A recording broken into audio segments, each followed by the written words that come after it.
bonjour chers téléspectateurs, que la grâce de l'Éternel se repose encore sur vous, sur votre maison et naturellement aussi, on va dire, vos prières.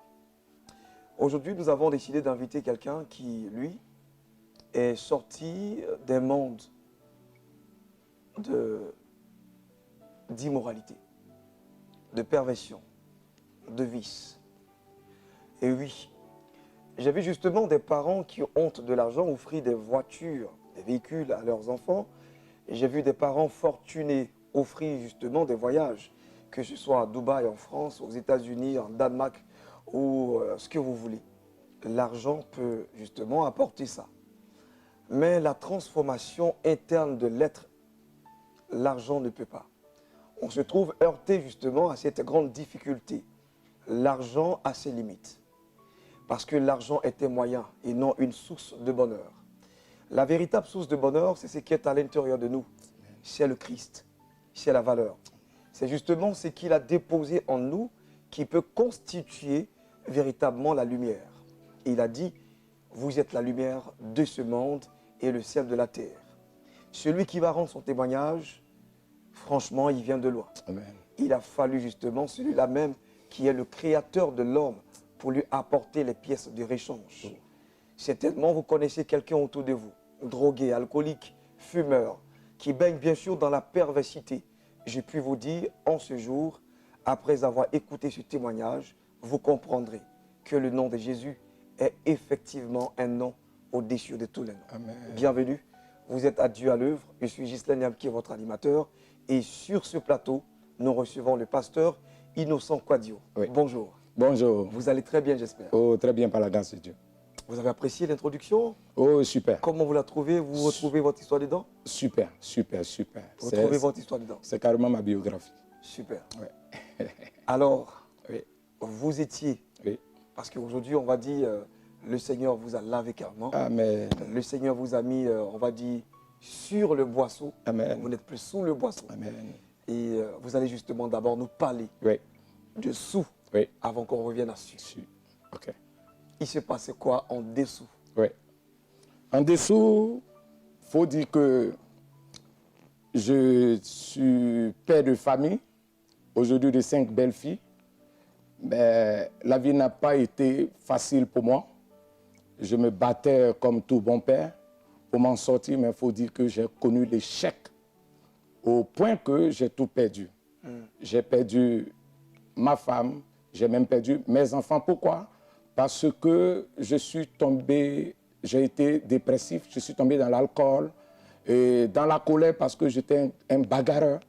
Je buvais et lorsque j'étais ivre, je tenais tout le monde responsable pour mon échec. Et comme ça, l'alcool, la bagarre, je me suis retrouvé tout seul. La mère de mes enfants qui ne voulait plus de moi. Après la guerre en 2015, juste après ça, j'ai vu le découragement dans ses yeux parce que c'est quelqu'un qui m'aimait, il faut le dire. Je voyais qu'elle croyait en moi, elle a tenu bon, elle m'a coaché, elle était d'abord chrétienne et elle a voulu me gagner au Seigneur, mais malheureusement... C'est vous qui l'avez tiré. J'ai fini par la faire tomber. Les mauvaises compagnies corrompent les bonnes mœurs. Ah, évidemment. Et justement, ça prit fort avec vous. Oui. Et donc, elle est tombée dans l'alcool et elle est devenue plus grave que moi parce qu'à un moment donné, elle a dit qu'elle ne voulait plus de moi. Et c'est ainsi qu'on s'est séparés. Mais je ne voulais plus de vous parce que aussi... Oui, parce que elle était fatiguée d'échouer. Elle était fatiguée d'être humiliée. Parce qu'il y avait la famille qui lui disait, c'est ce chien-là, ce vagabond, ce bagarreur, ce ridicule qui fait du bruit partout, qui est toujours dans les caniveaux, qui est ivre, qui te bat, parce que je la battais, il faut le dire, qui te bat au-devant de tout le monde, qui dit qu'il t'aime, et pourtant il t'expose. Et qu'est-ce que tu as à faire avec cet homme? Et elle m'aimait, donc elle restait avec moi. Mais vous savez que tout homme, nous sommes limités. Et elle était limitée, elle n'avait plus de force. J'ai même vu, et je lui ai dit ça il n'y a pas longtemps, que j'ai vu que je t'avais perdu avant que je te perde parce que j'avais pour la première fois vu le découragement dans ton vis-à-vis lorsqu'on nous a chassés de la maison à Yopougon et que nous nous sommes retrouvés en famille à Bobo, je l'avais perdu parce que j'ai vu quelqu'un qui ne croyait plus en moi. J'ai vu quelqu'un qui était fatigué, qui voulait prendre sa vie en main. Elle voulait essayer par sa propre force. Et c'est ainsi qu'elle a décidé d'aller travailler. Et elle a cherché du travail dans la restauration. Mais malheureusement, elle n'a pas eu. Elle n'a pas eu, et c'est par le canal de l'une de ses camarades, elle a décidé comme ça d'aller bosser dans les bars. Et c'est ainsi qu'elle est partie en tant que serveuse, juste une serveuse. Et quand elle est arrivée là-bas, le diable aussi, qui avait vu une servante de Dieu dans sa présence, il a profité de l'occasion. Et de serveuse... On aura justement le temps de la recevoir sur ce plateau. Ok. Ne vous en faites pas. Il n'y a pas de On souci. va d'abord parler de vous, votre témoignage. D'accord. Et votre femme, justement, on va dire, vous laisse. Ouais. Donc, il y a la séparation. Ouais. Vous aviez des enfants ensemble à ce moment-là. 3 enfants. 3 enfants. Oui. Alors, excusez-moi du terme. Oui. On pourrait dire, vous ressembliez, on va dire, à un père irresponsable. Il a 3 enfants à sa charge. Oui. On le retrouve dans les caniveaux. Oui. Et ce n'est pas moi qui le dis. Oui. Ce sont votre belle famille qui ont eu à le dire. Et vous le savez. Oui, je l'étais. En ce moment, quand elle est partie, Oui. c'était quoi votre morale, encore vous? Je ne voulais pas. Voilà pourquoi est-ce que je l'ai introduit dans mon témoignage, parce que c'est tellement lié et tout part de là. Parce que lorsqu'elle a dit qu'elle ne voulait plus de moi, c'est là que tout est parti pour moi. Je ne voulais pas, j'avais besoin d'elle. Je l'ai suivie dans les bars, je la cherchais et j'étais devenu comme un fou. Parce que je me renseignais, je pouvais croiser quelqu'un et dire, monsieur, s'il vous plaît, tu ne connais pas Michael? J'ai dit, mais Michael, elle travaille à la télévision. J'ai dit, c'est ma femme. Et les gens disent, mais ce jeune homme-là, il a quoi? Donc je pouvais entrer dans un bar et je salue tout le monde. Je dis, il n'y a pas une jeune fille ici qui s'appelle Michael qui travaille ici. Parce qu'elle ne voulait pas que je connaisse où elle travaillait. Donc c'était ça le problème. Elle ne voulait plus de moi, mais moi, je voulais toujours d'elle. Et donc c'est en la cherchant, comme on le dit, j'ai eu le gourmet. Et le gourmet a aggravé ma situation parce que j'étais déjà alcoolique, mais je n'étais pas un alcoolique vraiment confirmé. Mais là, avec le gourmet, avec les pensées, la déception, ouais. Je me suis laissé aller. Je me suis laissé aller dans l'alcool au point que c'était devenu comme une folie. J'ai été abandonné par tout le monde. Ouais. Oui, j'ai mon ami même qui est juste à côté, qui m'a abandonné, m'a chassé de sa maison. Parce qu'à un moment donné, j'étais incontrôlable. Si quelqu'un me tend la main, je vais lui arracher son épaule. C'est-à-dire que j'avais tellement mal qu'il fallait que quelqu'un paye. Ouais. Mais elle, je ne savais plus où la voir. Donc je la cherchais un peu partout et je buvais et j'avais carrément perdu le contrôle. Je m'en prenais à ma famille au point que j'ai frappé tout le monde à la maison. J'ai agressé ma propre mère. À cause de moi, la maison a fui et mes enfants m'ont fui parce que, surtout ma fille Samira Kouadio, qui a aujourd'hui une chante grâce à Dieu, elle ressemblait tellement à sa maman que j'ai pris haine pour mon enfant. Parce que toute fois que je voyais la petite, elle me faisait penser automatiquement à sa mère. Et elle aimait tellement sa maman que toute fois que je me bagarrais avec sa maman, elle prenait la défense de sa maman. Donc les deux contre moi dans la bagarre. Donc ça fait que mon propre enfant, je l'ai haï, je l'ai détesté parce que sa maman ne voulait plus de moi. Donc j'ai fini par éloigner l'enfant de moi, par mes actes, par la honte, parce qu'elle était humiliée, elle allait à l'école parfois. C'est comme elle lui disait, mais le monsieur qui est couché là-bas, c'est pas ton papa? Il dit non, c'est pas mon papa, je ne le connais pas. Je la voyais dire, je criais, Samira, tu ne me connais pas. Je lui ai dit, c'est pas mon papa. Et elle fuyait. Et tout le monde m'abandonnait. Mon cas devenait grave. Les gens qui essayaient de me consoler, je finissais par le mordre. Quelqu'un qui essayait de me fortifier, je finissais par le blesser. Vous étiez très amer en fait. J'étais blessé moi-même et je savais blesser les autres parce que j'avais mal. Je ne savais pas comment exprimer ce que je vivais. Et je ne comprenais pas ce que j'avais. Parce que les gens me demandaient, mais qu'est-ce que tu as? Je dis, je ne sais pas, mais j'ai mal. J'ai essayé de me suicider parce qu'à un moment donné, c'était sérieux. Au moins 3 fois, j'ai pris des cachets. Et par la grâce de Dieu, comme Dieu avait sa main sur moi, parce que je le sais aujourd'hui, je l'ai compris aujourd'hui, par la grâce de Dieu, je ne suis pas mort. Ah, la paix de ma femme m'avait vraiment touché. M'avait vraiment touché. On avait 3 enfants, on s'est connus très jeunes. Et on s'était dit des choses. On tenait bon ensemble, je tenais, mais lorsque je l'ai perdu, vraiment, il faut dire que j'étais perdu. J'étais perdu. Pour moi, la vie, c'était fini. Et ma maman avait tellement honte de moi parce que j'étais devenu quelqu'un d'autre. J'étais devenu comme un fou. J'avais tellement la colère en moi que je m'en prenais même aux innocents. Parfois, j'entrais à la maison et je me mettais à battre mes soeurs. Et tout le monde fuyait. Et je dors dans la maison, je me réveille, je suis seul. Et moi-même, je venais demander où sont mes parents. Les gens disent, mais le jeune homme là, ce n'est pas de sa faute. On dirait qu'il devient fou. Tu ne sais pas où tes parents sont. Tu les as tous battus. Hier, ce que tu as fait ici. Et je me mettais à pleurer. Donc, à un moment donné, j'ai dit non, ça suffit. Ça suffit. Je n'en veux plus de cette vie. J'ai commencé à crier à l'intérieur de moi. Mais qu'est-ce que j'ai fait? Pourquoi? Je n'étais pas comme ça, mais qu'est-ce qui m'arrive? Les gens ne me comprennent pas. Mais je ne contrôle rien. Et j'ai commencé à pleurer. Et c'est ainsi qu'un jour, je suis allé pour la dernière fois vers ma maman. Je lui ai dit, scolariser mes petites soeurs. Et tu les aides pour passer les concours. Mais moi, qu'est-ce que tu fais pour moi? Ma maman dit, mais je t'ai mis dans la couture. Tu es sorti patron. Très jeune, tu as été patron. Tous tes amis t'enviaient. Mais tu es tombé dans l'alcool. Tu dis que tu partais te marier. Tu es tombé sur une jeune fille. Aujourd'hui, voilà ta vie. Et tu t'en prends à moi. J'ai dit à maman, bon, donne-moi l'argent, je vais aller passer le concours. Elle me dit, mais tu as quel diplôme pour passer un concours? Je dis, ça ne te regarde pas. Mais si tu ne me donnes pas l'argent aujourd'hui, je brûle la maison. Et c'est ainsi que j'ai opprimé ma mère au point qu'elle est allée prendre un prêt de 150 000 francs. Et je lui avais demandé 300 000. Elle m'a appelé, elle m'a dit, elle savait que je n'allais rien faire parce que j'ai un nouveau CP2. Donc, qu'est-ce que je peux faire? Mais je voulais de l'argent pour aller boire, pour noyer mon chagrin. Pour noyer le chagrin. Voilà. Et la vieille m'a remis 150 000 francs. Et cette nuit même, je suis allé m'asseoir dans un bar. Et c'est là que tout va commencer parce que je n'ai même pas fait 1 heure avec les 150 000. Et je ne sais pas ce que j'ai fait avec l'argent.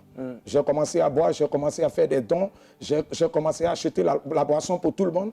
Et juste le lendemain, je me fouille les poches, je n'ai plus rien. Là, j'ai compris que non, ça ne va pas. En fait, pour vous, il y a un sentiment de rejet quelque part. Voilà. Vous pensez que tout le monde ne vous aime pas. Non, même pas. Certainement qu'avoir cet argent, pour vous, vous allez vous racheter en faisant du bien à ceux qui sont C'est ça, justement. Et le matin, je me retrouve les poches vides et personne autour de moi. Et j'ai vu comment j'ai opprimé ma maman pour la faire sortir cet argent. Et je savais qu'elle n'avait rien parce que je la connais. Quand elle a quelque chose, tout de suite, elle donne. Parce que c'est son premier fils et c'est son seul garçon d'ailleurs. Donc, elle m'aimait. Mais à cause de ce que j'étais devenu, ma maman était en train de souffrir. Et je n'aimais pas voir ma maman souffrir, même quand je la faisais souffrir. Et donc, cela, ça m'a blessé. Je suis retourné à la maison, je ne savais pas où aller. Je suis allé me coucher dans le divan de ma maman et elle est sortie. Elle m'a dit, tu es allé passer le concours? J'ai levé la tête et je lui ai dit, pardon. Pardon pour tout ce que je te fais. Et je me suis mis à pleurer. Et elle a fait quelque chose qui a vraiment changé ma vie. Elle m'a dit, ne pleure pas, ça va aller. Elle m'a dit que j'ai fait un songe sur toi. Et dans le songe, tu étais comme un palmier. Tu étais sur le plan de tomber. Et j'ai vu le Seigneur t'a redressé. Elle est allée chercher de l'eau, elle m'a dit, va te laver. Au lieu de se mettre en colère, ce jour-là, j'ai vu ma maman me donner de l'amour. C'est ce qu'elle m'avait compris. Et elle a dit, ce n'est rien mon fils.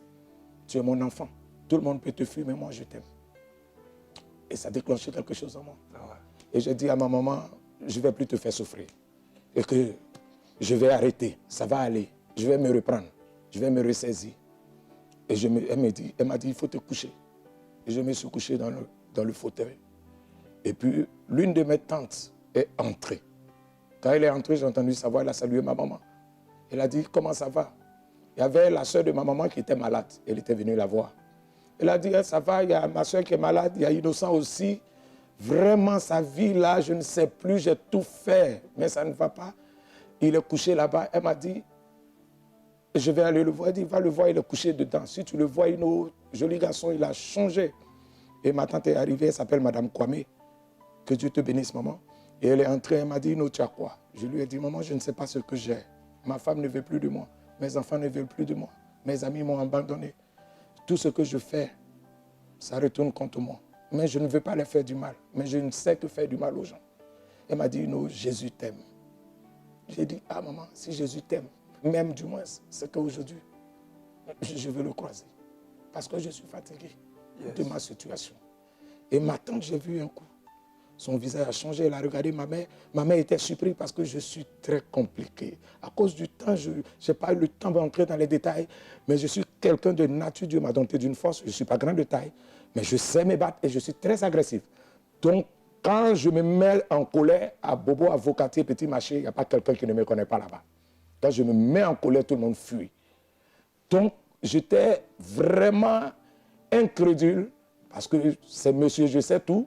Monsieur, on ne lui parle pas. J'étais vraiment un jeune homme compliqué. Ouais, un jeune homme carré. Et donc, ces histoires de Dieu, pour moi, c'était des conneries. Des fables. C'était n'importe quoi. Et le Seigneur même m'a d'abord appelé l'un de mes cousins et que j'attaquais tous les jours. Fainéant, là, tu es allé à l'église, toi, un paresseux, les chrétiens, fainéant, j'insultais les chrétiens. Et brusquement, voilà, ce gars-là, ce gars qui a travaillé dans les bars, qui dort dans les bélodromes, j'ai travaillé avec les prostituées. Vous savez ce qu'un homme sème, il le récolte. Hein, avant même que ma femme ne tombe dans cela, j'étais un pins, c'est-à-dire celui qui cherche les clients. Proxénètes. Ok, je cherchais les clients et j'avais un bar et même les clients venaient même chercher même les filles dans mon bar et pour moi c'était normal. J'ai fait tellement de choses que cette histoire de Dieu là vraiment c'était pas pour moi. Mais il faut dire que j'étais fatigué dès l'échec parce que j'ai commencé brillant. Certes, je ne suis pas allé à l'école, mais je suis quelqu'un qui apprend tellement vite. Et j'ai commencé la couture à l'âge de 15 ans, j'étais déjà patron. J'avais un atelier en étage à l'époque. J'étais l'un des premiers jeunes qui avait son propre atelier. J'étais styliste et j'avais de la clientèle parce que Dieu m'a doté d'un don incroyable. Donc, malgré le fait que je ne sois pas allé à l'école, même mes amis m'enviaient. J'étais un jeune homme qui était bien parti. Et vraiment, je suis tombé de chez ouf. Et je ne me retrouvais pas du tout. Et c'est ainsi que j'ai dit à ma tante, je veux te suivre. Aujourd'hui même, je te suis. Je suis fatigué de faire de mal à ma mère. Alléluia. Je suis fatigué de blesser les gens. Je veux me battre pour ma vie. Et ma maman lui a dit, va avec mon fils, tu n'es pas au courant de ce qui se passe. Dieu est bon, va avec lui. Elle m'a dit, mais tout de suite, je ne peux pas aller parce qu'il faut d'abord que je croise mon père spirituel. Pour lui en parler, s'il est d'accord. Je dis, maman, je ne reste pas ici aujourd'hui, je vais te suivre. Ah, elle a vu que c'était sérieux. Elle a appelé, elle a expliqué. L'homme de Dieu a dit, il faut venir avec lui. Que cette nuit même, le Seigneur m'a parlé de lui. Et c'est ainsi que j'ai suivi la maman, parce que j'étais fatigué. Et elle m'a envoyé chez son père spirituel, je ne sais pas si je peux le nommer. Il n'est plus de ce monde. Il s'appelle l'évangéliste Kofi Prosper, Père à son âme. Voilà. Et c'est comme ça que je suis allé, et le monsieur, il m'a aimé. Il m'a accepté, malgré l'alcool, mes yeux qui étaient rouges, mon regard meurtrier, parce que j'avais tellement de choses en cœur. J'avais gardé des rancunes, j'avais mis, comme on le dit dans nos jargons, autrefois, parce que ce n'est plus mon langage, j'avais mis les gens au frigo. La mère de mes enfants, mon ami Rodrigue Conan qui est juste là, lui-même, parce qu'après il m'a chassé. Et j'avais des gens, si je m'en sors dans la vie, et mes beaux surtout mes beaux, parce qu'ils m'ont humilié, il faut le dire. Aujourd'hui, je ne dis pas ça pour l'air, mais je bénis Dieu pour leur vie parce qu'ils m'ont jeté entre les mains du Seigneur. Il a fallu que tout le monde m'abandonne pour que je cherche Dieu. Donc aujourd'hui, les sujets de moquerie hier pour moi sont un sujet de gloire. Je bénis Dieu pour leur vie. Et donc c'est comme ça que l'homme de Dieu m'a accepté. Il m'a dit, tu es un serviteur de Dieu. J'ai dit, moi, je ne suis pas allé à l'école. Il a dit, non, Dieu nous envoie de façon différente. Il n'y a pas de souci. Tu es quelqu'un de courageux, de déterminé. Lorsque tu veux faire quelque chose, tu le fais. Et Dieu t'appelle à le servir. Je lui ai dit, ok, moi j'ai qu'une requête, qu'il me ramène ma femme, c'est tout. Je l'aime. Il a commencé à rire. Il dit, oh, c'est juste un moyen pour te récupérer. Et que ta femme va venir sur moi, laisse le travail sur toi-même, parce qu'on doit travailler sur toi, on doit changer ta mentalité, on doit changer ta façon d'être. Et ensuite, tu verras que ta femme ne revient pas. Je te donne une parole, c'est ce que mon père m'a dit. Il m'a dit, si tu me suis, que tu m'écoutes, que ta femme ne revient pas, c'est que moi, je ne sais plus Dieu. Ah, cette parole m'a vraiment challengé, ça m'a motivé. Yes. Et c'est ainsi que j'ai commencé, ce n'était pas facile, mais j'ai commencé à oublier ma femme et suivre l'homme de Dieu dans le ministère. Mais il faut dire que je sortais toujours de l'église, j'allais boire. Les cabarets du quartier me connaissaient. Et même je retrouvais des mamans qui me croisaient dans des endroits, disaient, ah, le fils de l'homme de Dieu là, est-ce que le père le connaît? Parce que par moment, il m'appelle et devant la foule, il dit, vous voyez mon fils là? C'était un grand bandit, mais regardez, c'était un grand serviteur de Dieu. Un jour, et moi j'avais honte. Pourquoi? Parce que les gens connaissaient la réalité. Voilà, la réalité était là, c'est que je buvais encore, je fumais encore. je me bagarrais encore aux alentours de l'église. Et quand c'est comme ça, on a du mal même à aller évangéliser. Voilà. Donc, j'avais honte, mais le monsieur, il insistait parce qu'il savait que je buvais, mais il était patient avec moi parce que c'était le plan de Dieu. Et donc, c'est ainsi que j'ai commencé petit à petit à oublier ma mère, la mère du moins de mes enfants, et que j'ai commencé à me donner véritablement au Seigneur parce que le monsieur m'a aimé d'une manière incroyable. Mon propre père, parce que mon père est vivant, mais c'est comme je n'ai pas eu de père. Parce que j'ai été élevé par ma mère, voilà, depuis la classe de CP1. Mes deux parents se sont séparés et c'est ma maman qui m'a élevé. Donc mon papa, il est parti de son côté. Donc c'est ma mère qui a été, et ma mère et mon père. Donc je suis, comment on dit? Vous avez commencé à grandir, je vais dire spirituellement auprès de cet homme de Dieu auprès là, de cette, voilà. Et il me faisait confiance malgré que je puais l'alcool. Il sentait, mais il n'arrêtait pas de prophétiser sur ma vie. Il disait que j'étais un gars qui allait servir Dieu d'une façon exceptionnelle. Et un jour, ça a déclenché encore quelque chose en moi. J'ai dit, mais si ce monsieur-là, malgré tout ce que je suis, mais il n'arrête pas de m'aimer, il ne m'arrête pas de me faire des cadeaux, il m'a acheté des belles chaussures, il a changé mon accoutrement, et il fallait que je fasse quelque chose à cause de lui. Il fallait que je me batte. Et j'ai commencé à lutter maintenant pour arrêter de boire. J'ai commencé à faire mes efforts pour arrêter de fumer et pour arrêter de me bagarrer. Et c'est comme ça que petit à petit la transformation a commencé. Et mon visage avait changé, mon apparence avait changé. J'ai commencé à devenir beau à nouveau parce que si tu me voyais, j'avais perdu, j'ai des photos, j'avais perdu ma beauté. Je ressemblais à un vieux de 80 ans. Toute ma beauté, le diable m'avait donné une autre image. Et c'est ce qui faisait fuir les gens.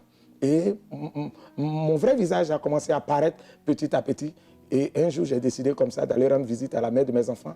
Je savais que j'allais quand même la séduire. Oui, parce que là, la beauté était là. Et ça revenait. Alors, voilà, je ne sentais plus l'alcool, mais j'avais quand même un petit parfum.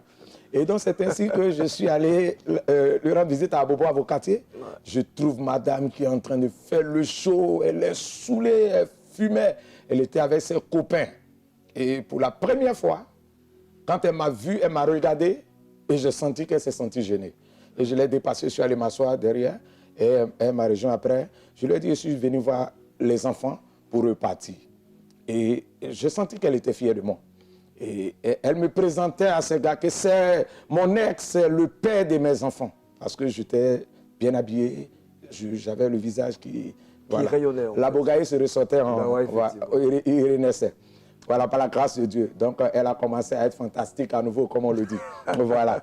Donc, j'ai vu que la petite est toujours fin. Donc, je vais aller encore me doser spirituellement, me prendre au sérieux et de temps en temps débarquer dans sa vie.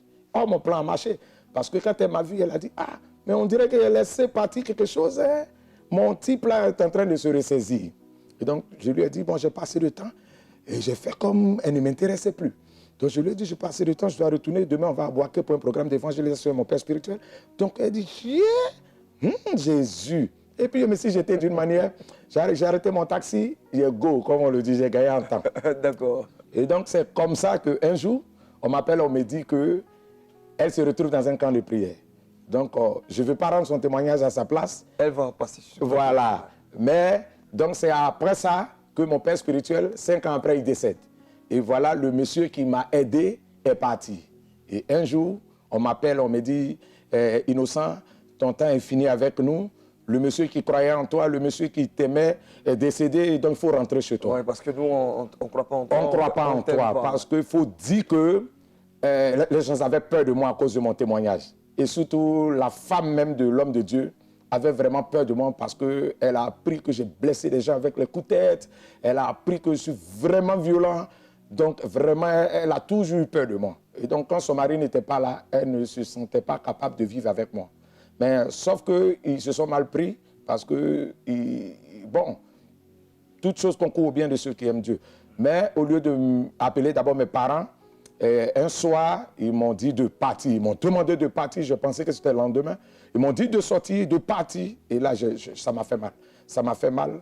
J'ai commencé à dire des choses, je dis, mais quand même, je ne suis pas un animal. Vous connaissez mes parents. Si vous devez me demander de partir, dites à mes parents de venir me chercher. Mais ce n'est pas grave. Mais vous allez voir que je vais m'en sortir dans la vie. Et j'ai commencé à dire ces paroles. que je vais m'en sortir et que je ne vais pas loin. Donc après ça, je suis allé, il y a un marché juste derrière l'église. J'ai refusé d'aller loin parce que je voulais qu'ils voient ma vie. Je voulais leur montrer que j'allais m'en sortir parce que pour moi, si j'allais loin, c'était facile. Vous voulez cohabiter avec les ennemis. Voilà, pour qu'ils sachent qu'ils ont jeté quelque chose, ils ont jeté quelqu'un. En fait, ils ont activé la sainte colère en moi. Oh, c'était le plan de Dieu. Donc c'est ainsi que mon père spirituel, il m'aimait tellement qu'il m'avait donné de l'argent. Il me versait un salaire chaque fin du mois.